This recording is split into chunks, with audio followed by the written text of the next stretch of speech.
Proverbe 5. Mon fils, sois attentif à la sagesse que je t'inculque.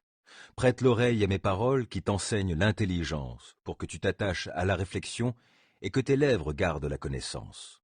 Car celle de la femme adultère distille des paroles mielleuses, et sa langue est plus onctueuse que l'huile. Mais la fin qu'elle te prépare est amère comme l'absinthe, cruelle comme une épée à deux tranchants. Ses pieds se précipitent vers la mort, ses pas aboutissent au séjour des morts.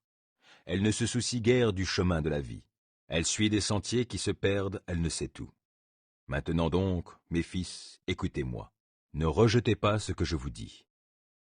Éloigne-toi d'une telle femme, et ne t'approche pas de l'entrée de sa maison de peur que ta dignité devienne la proie d'autrui, et les années de ta vie celles d'un homme cruel.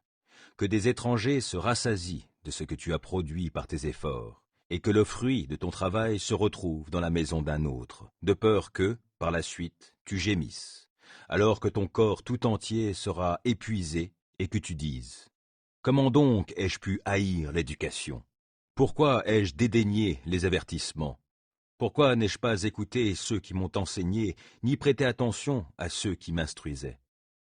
Me voilà vite tombé dans le pire des malheurs au milieu de l'assemblée du peuple. Bois les eaux de ta propre citerne et celles qui jaillissent de ta fontaine.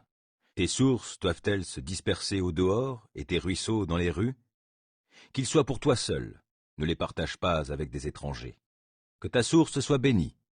Fais ta joie de la femme que tu as aimée dans ta jeunesse, biche charmante, gracieuse gazelle, que ses charmes t'enivrent toujours, et que tu sois sans cesse épris de son amour. Pourquoi, mon fils, t'amouracherais-tu de la femme d'autrui? Pourquoi embrasserais-tu la poitrine d'une inconnue? L'Éternel observe toute la conduite d'un homme. Il examine tout ce qu'il fait. Celui qui fait le mal sera pris à ses propres méfaits. Il s'embarrasse dans le filet tissé par son propre péché. Il périra faute d'avoir été discipliné. Il s'égarera, enivré par l'excès de sa folie.